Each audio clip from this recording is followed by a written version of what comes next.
Bonjour à tous. Les enjeux pour cette finale de Coupe du Monde ce dimanche soir au MetLife Stadium à New York sont immenses. La Grinta contre la Roja. L'Espagne peut remporter son deuxième titre de champion du monde après celui conquis en 2010 en Afrique du Sud. Pour ce qui est de l'Albiceleste, elle peut remporter son quatrième titre de championne du monde et le deuxième consécutif après celui remporté au Qatar contre l'équipe de France. Les enjeux sont donc immenses ce dimanche soir au MetLife Stadium de New York, immense stade situé à l'ouest de New York dans le New Jersey que j'ai pour ma part eu l'opportunité et la chance de visiter il y a une dizaine d'années pour aller voir un match de football américain. Et donc cette affiche va être vraiment passionnante avec deux styles de jeu, deux identités, deux nations qui vont s'affronter. Et ce que je vous propose dans cette vidéo, c'est d'aller au travers brièvement, tactiquement des deux équipes et de ce qu'elles vont apporter et dans leur rivalité et dans leur confrontation, ce que ça pourrait produire en termes de résultats potentiellement. Je vous parlerai également des trois duels qui représentent trois matchs dans le match et qui potentiellement pourraient décider de l'issue de la rencontre. Et enfin, pour terminer, je vous donnerai mon pronostic pour la rencontre. C'est parti. Clash hispanique sismique. Voilà comment on pourrait présenter ce dimanche soir l'affiche entre la Roja et l'Albiceleste. Pour ce qui est de la Roja d'un point de vue tactique, ce qui a été vraiment admirable et impressionnant sur l'ensemble de cette compétition et de cette Coupe du Monde pour le moment, c'est sa maîtrise collective. C'est sa cohésion qu'elle a sur l'ensemble de ses 11 joueurs, la manière dont elle peut dominer des adversaires avec toujours cette possession du ballon, ses circuits de passe, ce bloc aussi défensif qui est très solide, qui est complètement imperméable. On a pu le constater à nos dépens en demi-finale avec l'équipe de France.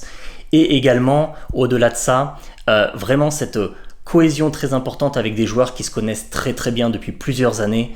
Cucurella, Aymeric Laporte, Rodri, Olmo, etc.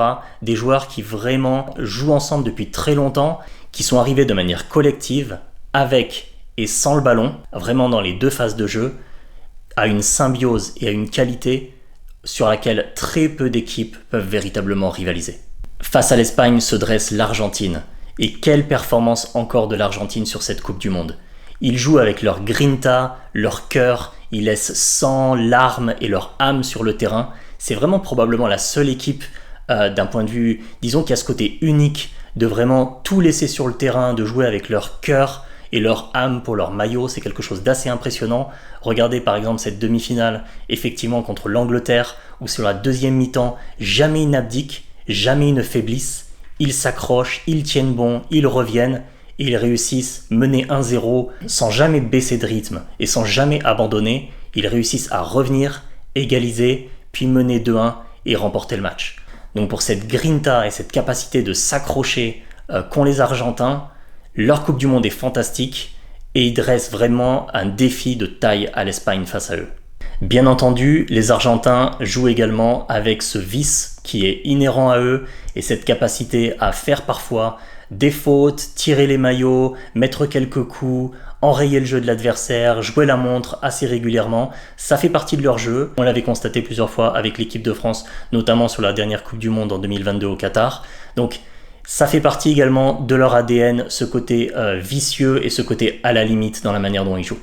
Il y a trois duels lors de cette finale de Coupe du Monde qui vont être passionnants à suivre et qui pourraient être le déclencheur et le décideur de ce match. Le premier, c'est Lionel Messi contre Marc Cucurella, l'arrière-gauche de l'Espagne.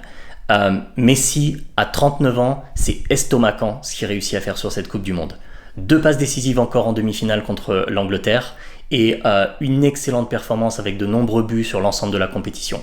Face à lui, Marc Cucurella, qui est un des meilleurs arrière-gauche du monde, qui a une très bonne mobilité défensive, qui a un cardio aussi qui ne s'arrête jamais, un moteur vraiment qui ne faiblit jamais sur 90 minutes et plus. Il est très bon défensivement et aussi il sait se projeter vers l'avant et d'un point de vue offensif amener des contributions. Donc comment est-ce que Messi va réussir sur son côté droit à prendre le meilleur potentiellement sur Cucurella pour centrer, pour amener le danger, pour créer des opportunités, des occasions? C'est un des duels principaux de ce match et ça va être passionnant à suivre. Le second duel qui va être très intéressant à suivre, c'est Cristiano Romero, le défenseur central de l'Argentine, qui fait une solide Coupe du Monde, le joueur de Tottenham, face à Oyarzabal, l'attaquant de la Roja. Oyarzabal est un attaquant qui pèse sur la défense, qui vient se positionner en appui, mais qui est capable de combiner aussi et de passer dans le dos de la défense. son match-up contre Romero pourrait aussi grandement décider de la rencontre. Romero est âpre, dur sur l'homme et c'est un défenseur qui est physique mais aussi avec une bonne mobilité. Ça va être très intéressant de voir la dynamique ici, le duel entre les deux joueurs et qui va réussir à en sortir gagnant. La troisième rivalité sur ce match, et c'est vraiment une des plus intéressantes, ça va être Enzo Fernandez, le milieu de terrain de l'Argentine, qui va être confronté lorsqu'il avancera sur le terrain en velléité offensive et en phase d'attaque. Il va être confronté à Rodri devant lui comme milieu défensif. Et là, ça devrait être vraiment très intéressant de voir la rivalité des deux joueurs et sur le terrain, comment est-ce qu'ils se positionnent et comment est-ce que Rodri, sur son aspect stabilisateur et régulateur devant la défense, il réussit à stopper Enzo Fernandez, à éviter ses frappes de loin, notamment au-delà de la surface où il a une vraie qualité de frappe.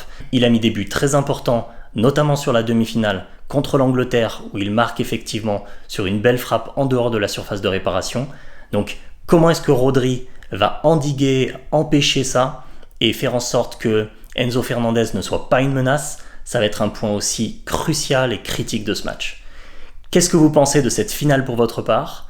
Quel est votre pronostic? Dites-le moi dans les commentaires. Pour ma part, je vois une victoire de l'Espagne 2-1 contre l'Argentine. Je pense que ça serait mérité pour l'ensemble du tournoi que fait La Roja. Ça serait donc leur deuxième titre mondial après 2010 en Afrique du Sud. Ça serait donc une deuxième étoile sur le beau maillot rouge de l'Espagne. Pour ma part, ayant des origines espagnoles du côté de ma mère, ça me ferait plaisir de voir l'Espagne remporter ce match-là et cette finale de Coupe du Monde. Qu'en pensez-vous de votre côté?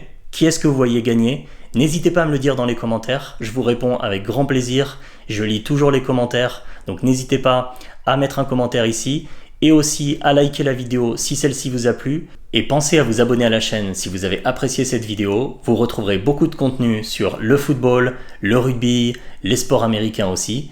Et pour ma part, je vous retrouve très bientôt dans une prochaine vidéo. À très vite.